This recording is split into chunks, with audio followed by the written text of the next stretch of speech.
on va d'abord voir, énumérer d'abord ces fameux commandements. On va aller sur Matthieu 15 après. Quels sont ces commandements? Vous allez voir, c'est en lien direct, hein. Quels sont ces commandements? Alors, le Talmud en énumère 7. D'accord? 7 commandements extra-thoraïques émis par les rabbins. Premièrement, on a quoi? Laver les mains avant de manger. 2. Allumer les bougies du Shabbat. 3. Réciter le Hallel les jours de fête. 4. Allumer les bougies d'Hanouka. 5. Lire le rouleau d'Esther le jour de Purim. 6. Faire un Hérouv. Alors, le Hérouv, c'est quoi? Hérouv, c'est, on va faire un périmètre, d'accord? Alors, ça peut être via des câbles, etc. On va créer un périmètre dans lequel on va pouvoir faire des choses qui, normalement, d'accord, jour de Shabbat, etc., ne devraient pas être faites normalement. Et donc, dans ce périmètre-là, c'est autorisé, d'accord? Donc, le sixième commandement, c'est de faire un hérouv, donc cette fameuse zone où on peut faire des choses qui, normalement, en temps normal, ne devraient pas être faites. Et 7, dire une bénédiction de grâce avant de goûter au plaisir des objets du monde. Par exemple, qu'on va goûter quelque chose qui est très bon, par exemple, je sais pas, je vais dire une bêtise, un gâteau au chocolat, voilà, qu'on adore, et ben voilà, il faut faire une bénédiction. Ok. Eh bien, c'est en lien direct avec Matthieu chapitre 15 et Marc 7. Et vous allez comprendre pourquoi, d'accord, les rabbins disent que le Christ baigne dans de la merde. D'accord? En Matthieu 15, qu'est-ce qu'il est dit? Marc 15, 1. D'accord? Marc 15, 1, versets 1 et 2 et versets 16 à 20. Alors des pharisiens et des scribes vinrent de Jérusalem auprès de Jésus et dirent: Pourquoi tes disciples transgressent-ils la tradition des anciens, car ils ne se lavent pas les mains quand ils prennent leur repas? Le Christ répond. Jésus dit: Tout ce qui entre dans la bouche va dans le ventre, puis est jeté dans les lieux secrets. Mais ce qui sort de la bouche vient du cœur, et c'est ce qui souille l'homme. Car c'est du cœur que viennent les mauvaises pensées, les meurtres, les adultères, les impudicités, les vols, les faux témoignages, les calomnies. Voilà les choses qui souillent l'homme. Mais manger sans s'être lavé les mains, cela ne souille point l'homme. Donc ici, le Christ remet en cause un de ces fameux 7 commandements émis par les rabbins, donc, qui est notamment le fait de laver ses mains avant le repas. Alors, on pourrait se dire, bon, ça n'a pas l'air d'être une grosse polémique, cette chose-là. Se laver les mains, bon, il n'y a pas non plus de quoi faire un plat. Bon.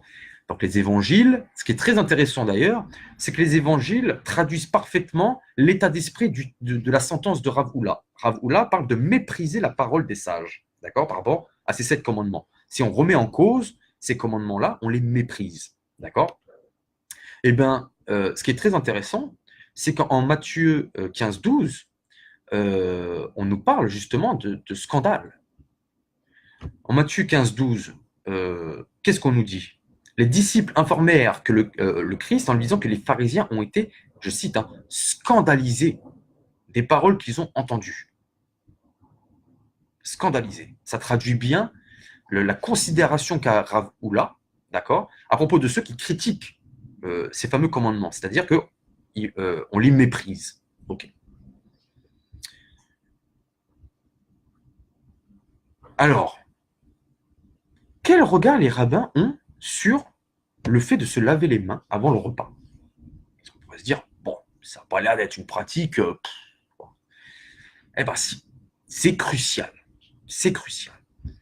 On a le père James Luke Meagher, d'accord, 1848-1920, qui va nous énumérer les sentences qu'on peut trouver à propos des ablutions, d'accord, le fait de se laver, d'accord, avant le repas.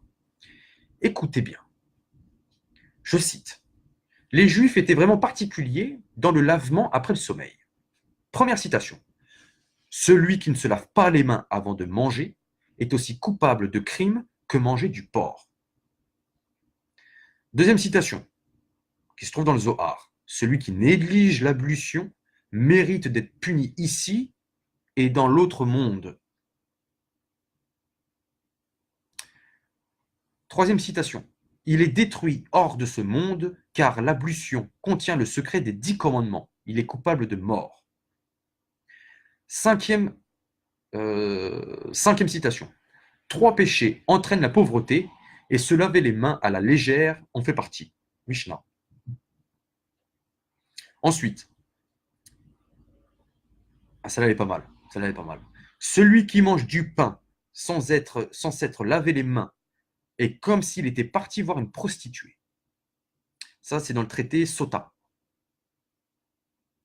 Ensuite, il est meilleur de faire 4 km pour de l'eau que d'encourir la culpabilité d'avoir négligé l'ablution. Celle-là aussi, elle est pas mal, cette citation-là. Celui qui ne se lave pas les mains après avoir mangé est aussi mauvais qu'un meurtrier.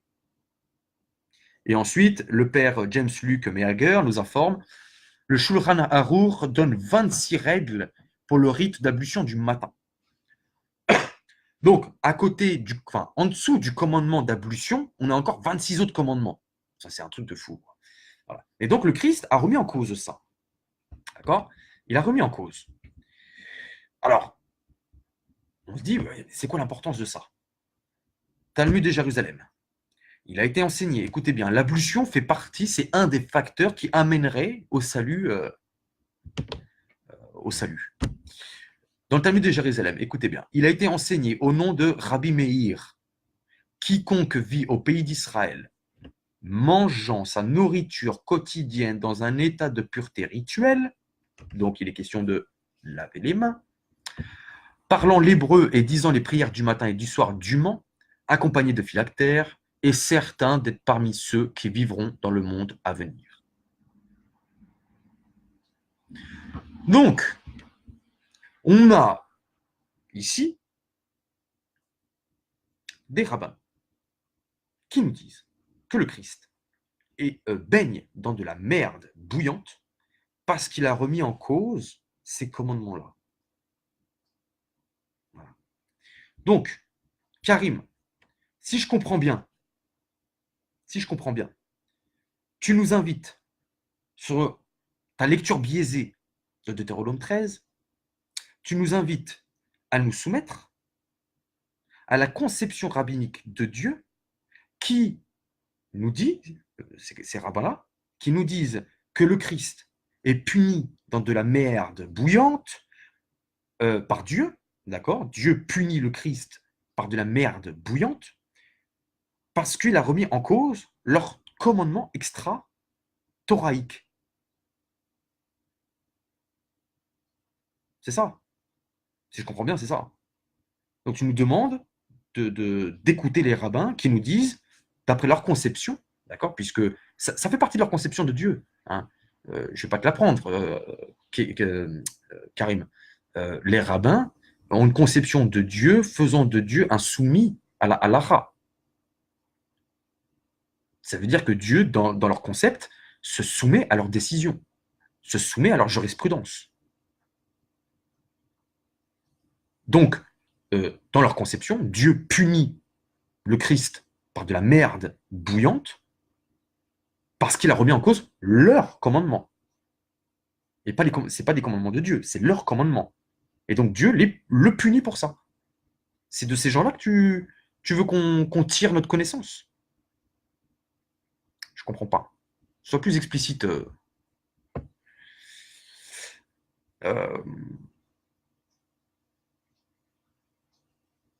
C'est quoi ça? Qu'est-ce que c'est que ça? À quoi tu joues? Pourquoi tu veux t'appuyer sur eux? Pourquoi tu veux t'appuyer sur eux? En t'appuyant sur eux, par rapport à ces textes-là, quand on regarde ces textes-là, traité Gittin, etc., c'est bizarre, tu t'attaques pas à eux. Tu t'attaques à nous, mais pas à eux. C'est bizarre, ça, quand même. Mais bon.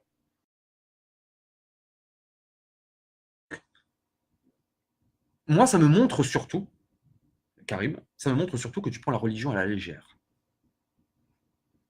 Tu prends ça à la légère. Tu prends ça pour un jeu. Parce que si tu étais vraiment croyant, si tu craignais vraiment Dieu, d'accord? Si tu craignais le jour du jugement, tu n'oserais même pas aborder la question rabbinique. Si tu as conscience de ces textes-là, je ne suis pas vraiment sûr que tu sois conscient de ces textes-là, de ce que ça implique. Hein. Dire que le Messie, que le Messie est dans de la merde bouillante. Et le Messie, d'accord, le fils de David est dans de la merde. C'est un argument d'athée. En fait, tu es dans une position d'athée. Tu n'as pas de Dieu. Si tu avais vraiment un Dieu, tu le craindrais.